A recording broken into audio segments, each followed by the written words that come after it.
Gut magic. Known to the scholars of the old world as shamanic victuals, gastromancy, thaumaturgy, or corpomancy. Gut magic is quite unlike the arcane acts used by human wizards.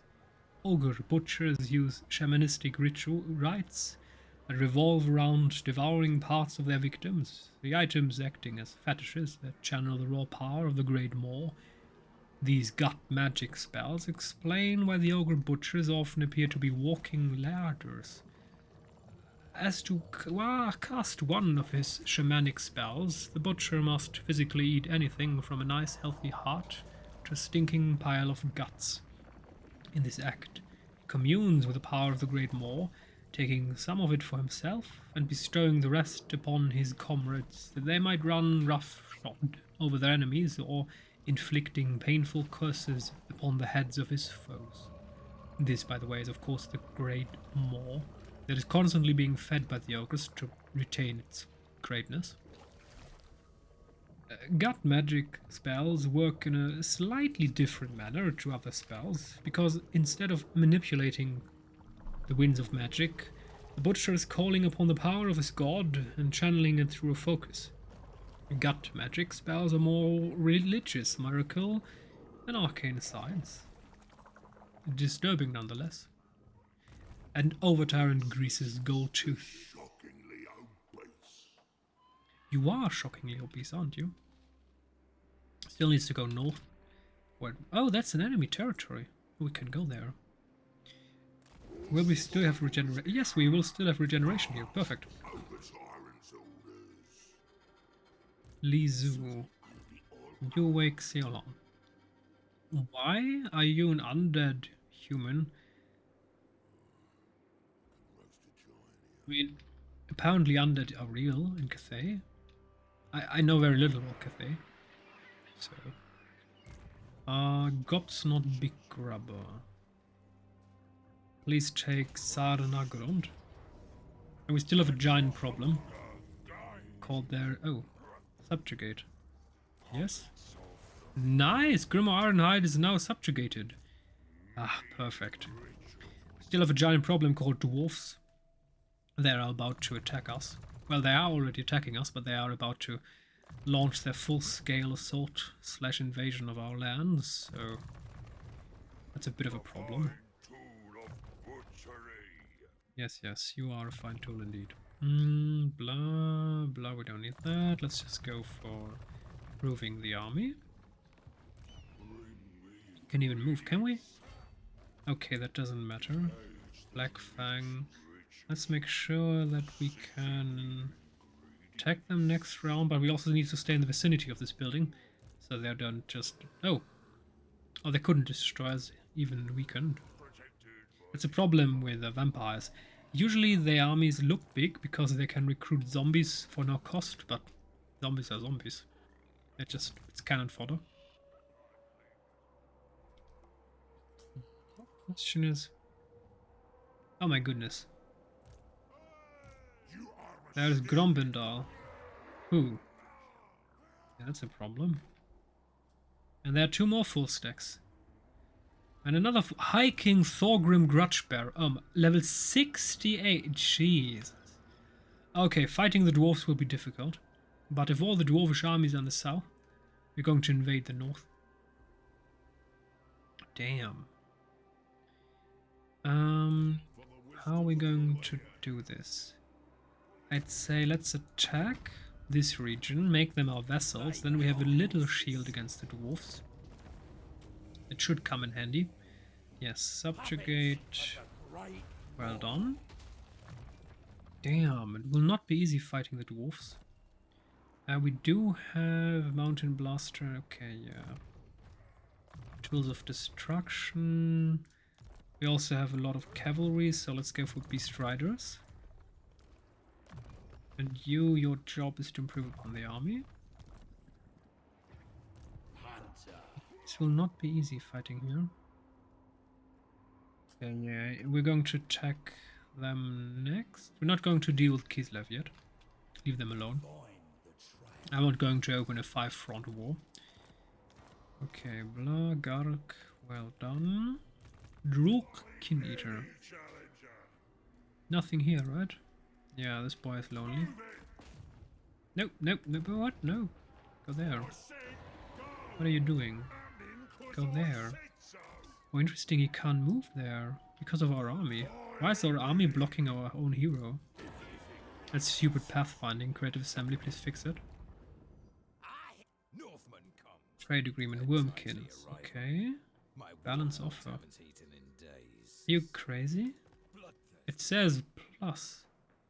The likelihood is great, but it doesn't work out.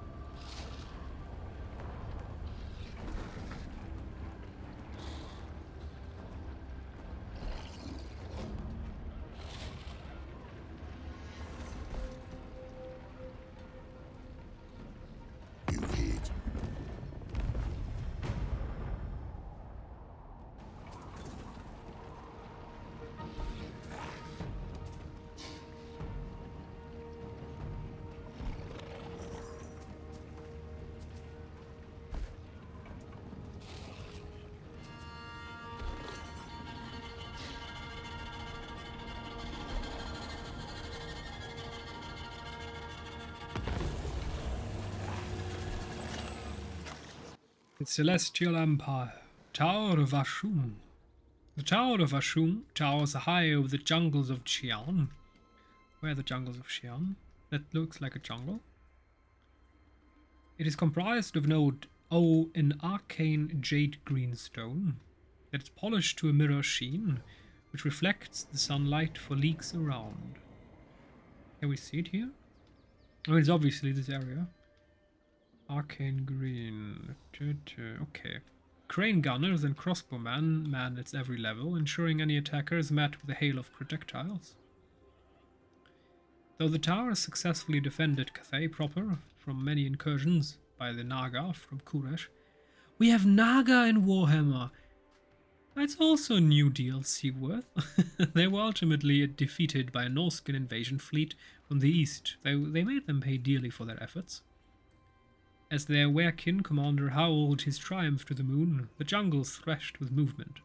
Norscan scarcely had time to reform their battle line when the legendary Kroxigor, Nakai the Wanderer, emerged leading a vast lizardman war host. It would seem the Norskins' victory would be short-lived. It's very interesting. I was about to ask or note that Nakai the Wanderer obviously got put here from his own home region, and I wasn't quite sure if that was lore accurate, but apparently, according to this story, there was indeed a story where Nakai the Wanderer led a mighty war host against Norskins invading Cathay. I mean, that's very interesting. Stonehorns, harpoon launchers.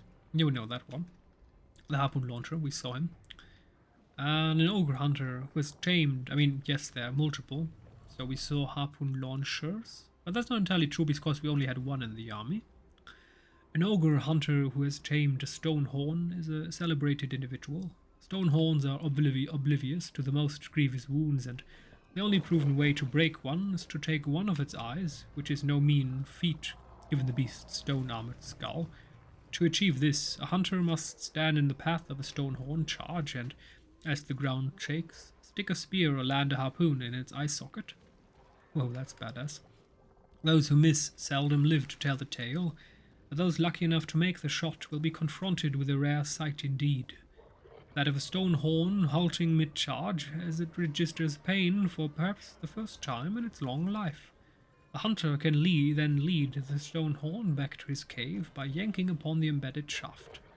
After a time, the wound heals. Often the eye even grows back, but by then the stone horn has been persuaded to allow a rider.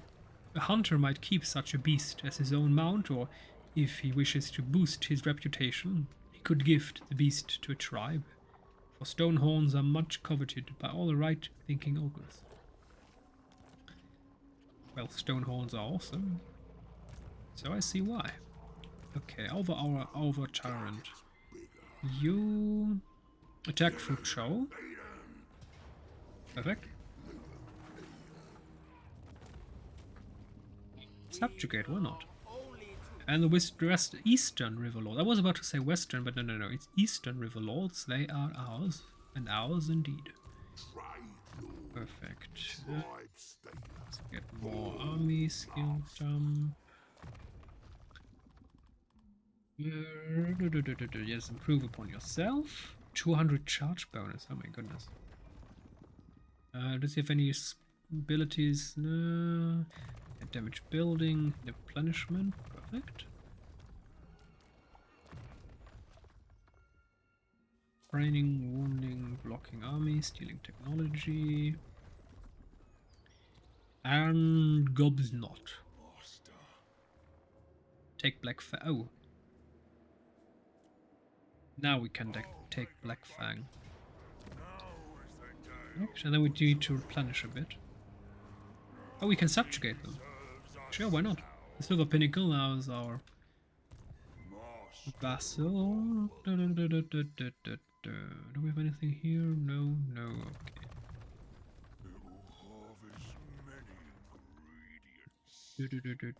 Yeah, let's just improve the army.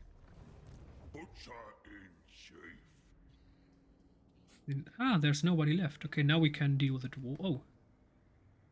He again. Where did you come from? You bugger. Probably from here. Or just teleported randomly there. So if I don't deal with him, the dwarves will take everything down here. But we do have a buffer of a couple of our allies. Damn it. Should I deal with him now?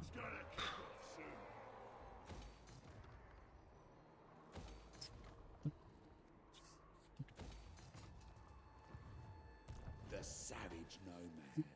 Tag Nashrak's lair. The hunt is on. Perfect. Liberate. Sure, why not? Red-Eye Tribe. It's my lair. Yes, vassalize liberated faction.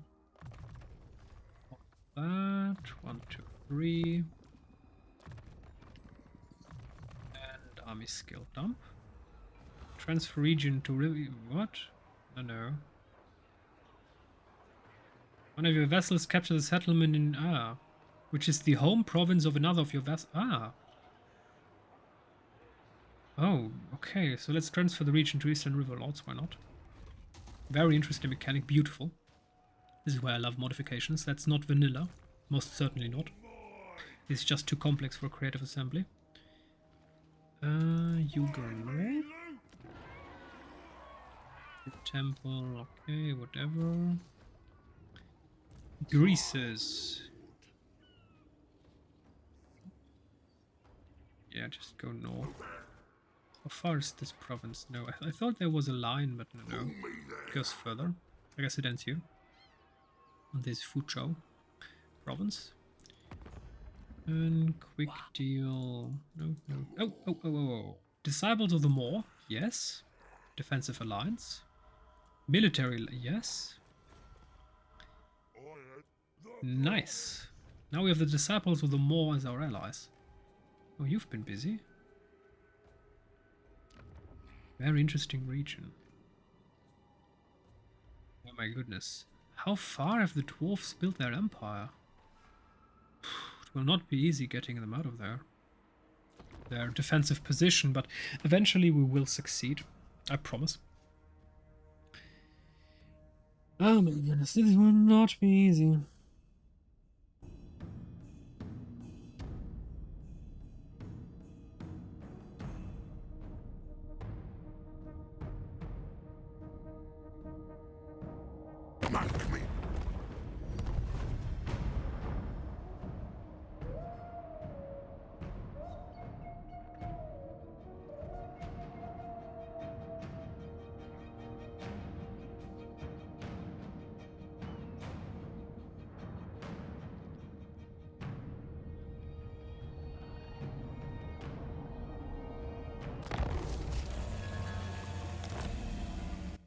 Yeah, the Chaos one has now the Sword of Cain, that's bad. Kraken Lord Lokir Felhart. Yeah, we're going to destroy all of them. Castellan Celestial Dai Cheng. Dai Cheng is a coastal settlement at the mouth of the Serpent Estuary. Can we see it? Hai Chai, Bai Chai, Fuzhou, Lizu, Shiwu, Dai Cheng. There you are. Outwardly, it is nothing more than a simple village of fishermen, but in actuality, plays host to a cabal of crowmen who monitor the area under the direct instruction of the Moon Empress. Cultists who are apprehended within the eastern provinces are taken to Daicheng for interrogation. They are not seen or heard from again. The crowmen can often be seen flying up and down the coast, patrolling the oceans for the first sign of an invasion fleet. It was the crowmen of Daicheng who first made the Moon Empress aware of Nakai the Wanderer's arrival in the jungles of Xi'an. For reasons known only to her, no instruction was given to intercept the giant Croxigor. On the contrary, the crowmen were commanded to give him a wide berth. Soon after the arrival of Nakai, Daicheng was captured by a Norscan invasion fleet from the east. The crowmen fought, we read about that. The crowmen fought to the last, but were eventually brought down by superior numbers. Though they managed to warn the nearby garrison at the Tower of Ashung, it, too, fell to the invaders. Ashung, where's Ashung? Oh, Tower of Ashung. So they managed to, invasion fleet. They were here, and they managed to warn the Tower of Ashung, and then probably warn the rest of, and then our beautiful lizardman came. Was this outcome foreseen by the Moon Empress? None but her can say for certainty. Very interesting. Overturn. Take Bai Chai, please. Oh, we can liberate. Dead flag fleet. Nice. Liberate, yes. That's why I vassalized them. Skill dump. What do we have here? 350 melee defense. My goodness.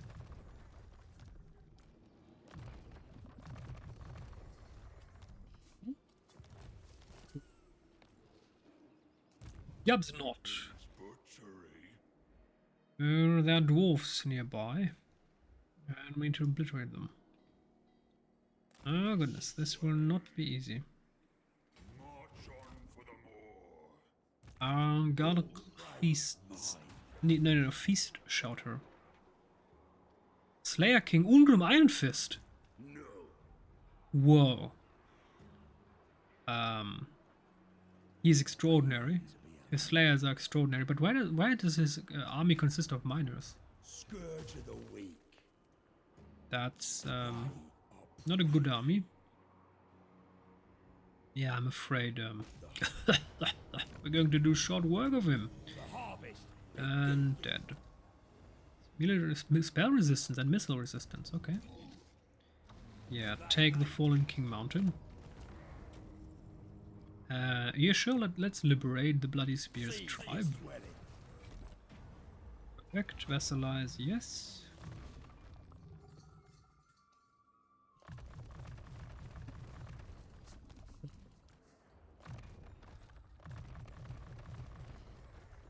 Of course we're going to get... That's interesting. That's it. Walk Stormfighter. Okay. Yeah, Hjalmar... Yeah, I don't know why the legendary hero didn't have a couple giant slayers.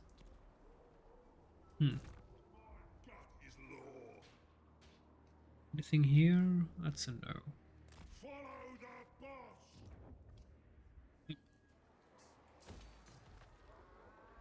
Generated. Doesn't matter. It's just minus 50% income from all buildings. It's just, what the heck?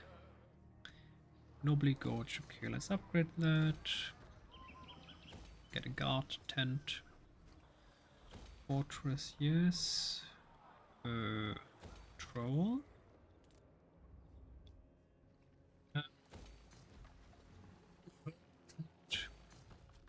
And that's it.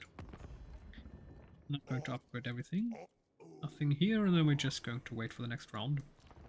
I mean, this is working out quite well. I mean, I'm still a bit afraid of the dwarfs below. They have a heck lot of full stack armies and dwarves in general. You don't want to get on their wrong side. I mean, they have a Book of Grudges, and now we even have a world event, an end time event, when the Book of Grudges gets opened, and magically a million dwarfs appear, and then they settle the grudges with a million dwarf will. And I don't have a million ogres, so in pure number crunching, that's not going to work out very well. But we're still going to try our best, even though that might not be enough.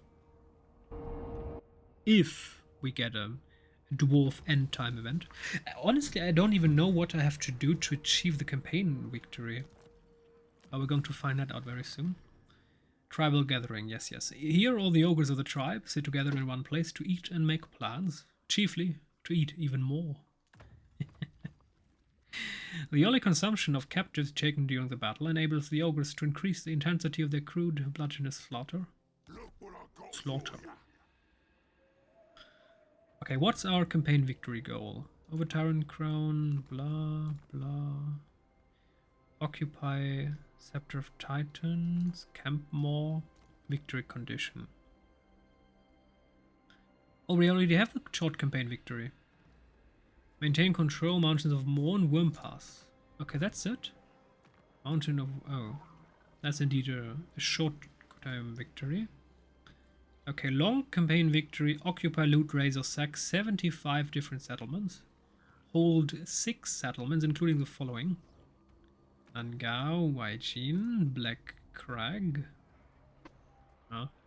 Galbaras, Grom Peak, Karakungor, Massive Orkal, or Ekrund. Global recruit capacity plus... that's pretty perfect. Powerful. And the domination means... yeah, have all settlements on the map. Sure, why not? Easy peasy.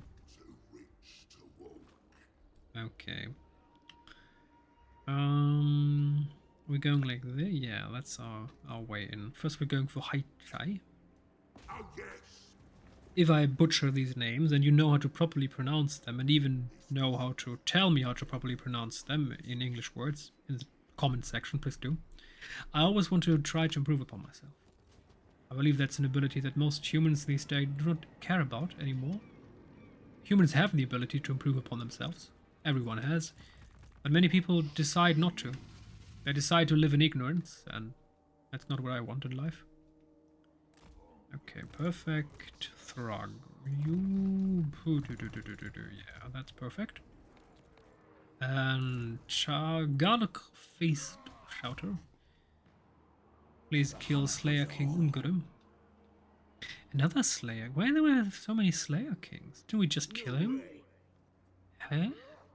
Are you serious, AI? We just killed him. Shouldn't he, I don't know, be unavailable for a couple rounds? There he was again. That's okay. We definitely have to get Karak Kadrin. Hopefully then we can vassalize his faction. Damn, our giant nearly died. But then again, those were giant slayers, so that's totally fine. That's fair.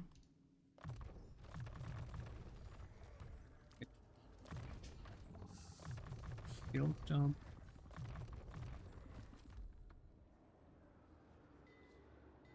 Would deploy camp here. That would be fine. It would help us greatly fighting. Yeah, definitely upgrade. And all units in camp. No, me generated army circle of influence. Yeah. And immediately recruit. Ogre camps. The ogres establish their camp by erecting flea-ridden hide tents and digging out a massive ceremonial pit in the camp center. Then it's time to get down to business, and business for ogres means either intimidating others into giving them food, or waging war to take what they want. Lookouts are posted along roads, mountain passes or other obvious travel routes, and a toll is exacted upon any thoroughfare. Those who cannot pay are eaten.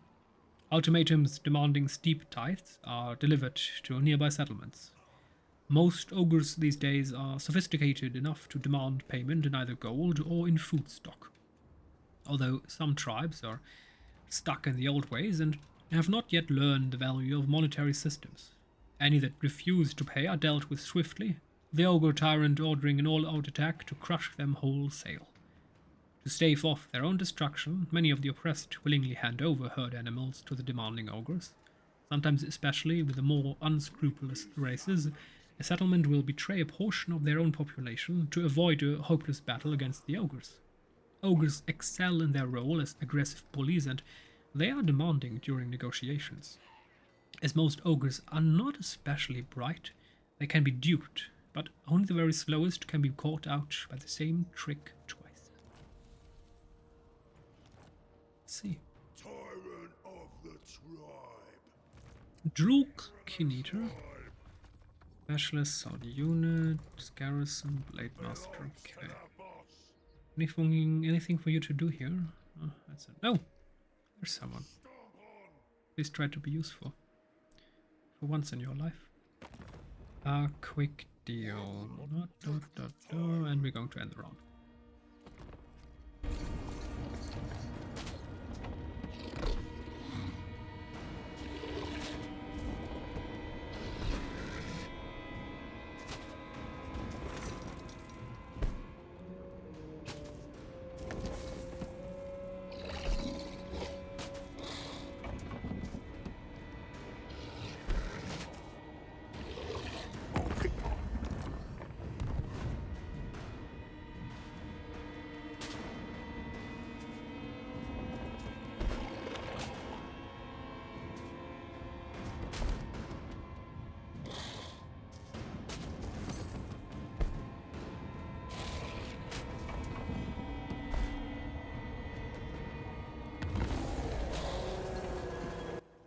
Ogre bulls. Seriously? I was about to end the episode and now this text appears. Ugh. My goodness. Yeah, but if I now end the episode and go away and play again tomorrow, I will forget that I have to read this. So I would have to write it down, and that's so much fuzz. I'm just going to read it now. Ogre bulls. Big, brutish and extremely violent. Ogres are simply and straightforward creatures. They know what they want, and use their brawn to take it. Ogres don't do contemplative head-scratching, preferring to smash things they don't understand. The bull charge forwards is their favoured way to smash any opposition and greedily grab what they like. And what ogres want is power.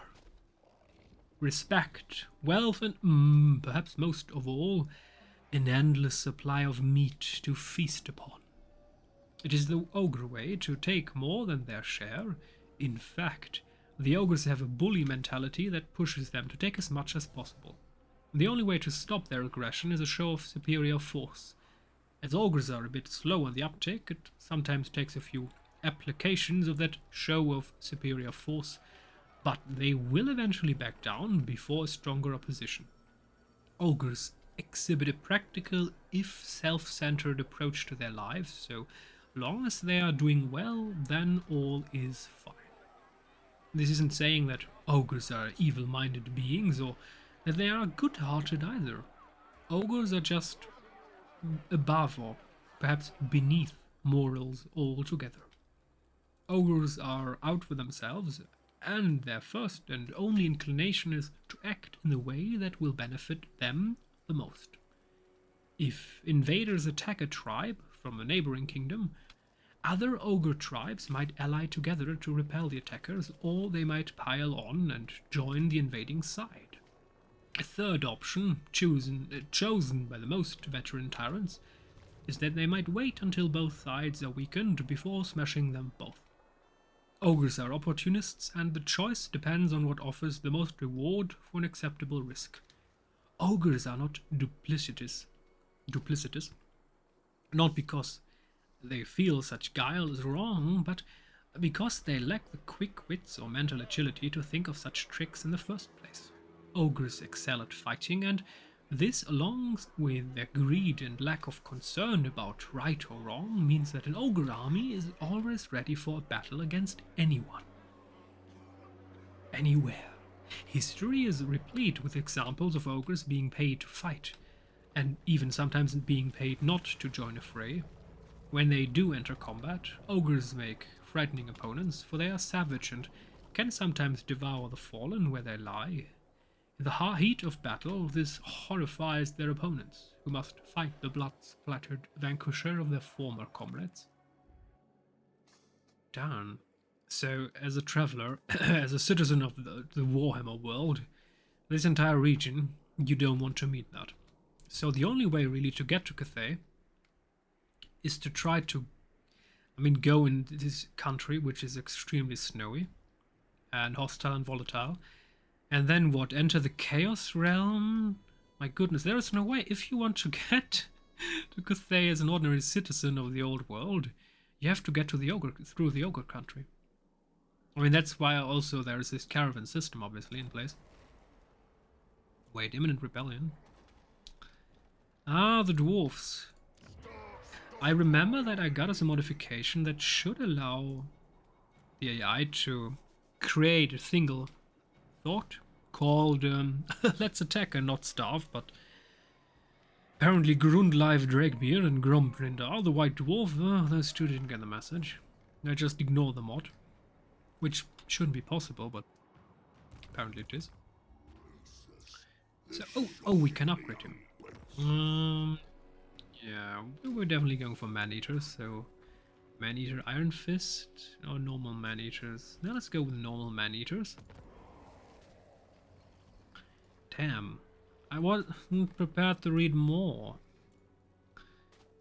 And that is a hard step down from level 8 to level 2. Rank. Well, the man-eater. Ogre man-eaters are veterans of many campaigns, fought in far-off lands. Traveling mercenaries beyond peer, they have spent decades accruing scars, tall tales, wealth, exotic war gear and new skills before heading back to the Ogre Kingdoms. Man-eaters have fought throughout the old world and beyond, and many races attempt to recruit such fighters into their armies, promising food, gold, or whatever else the ogres want in return for their services. It is the pay that matters, not the foe, although with some contracts man-eaters are awarded fallen enemies to eat. What? Ugh. So in those cases the enemy may matter. Ogres will eat anything, but they have preferences. Man-eaters inherit the cultures of the lands they visit rather than spread their own. Those mercenaries learn the fighting skills and adopt the style of dress appropriate to the lands in which they fight. For example, a man-eater in the Empire might wear breeches and an ostentatious feather with a brace of huge pistols across his chest. A man-eater campaigning in the jungles of the Southlands might go into battle as the savage orcs do, that is, wearing an undersized loincloth, a gut plate, and nothing else but smeary war paint, although more civilized folk might not want to visualize that one. Man-eaters tend to operate in small groups, some of which have fought together for years. Despite their outlandish appearance, these tight-knit bands excel at breaking heads. At the Battle of Koffler's Cap, a small unit of man-eaters held out against invading barbarians for an entire week, allowing the Empire to muster an army and counterattack. When the Empire forces finally battled their way through the ogres, they found themselves surrounded by huge piles of dead, with the body of the northern chieftain merrily roasting over their cooking fire. All they would say about the siege was that the marauders were good eating, and wanted to know where they could find some more. Goodness gracious.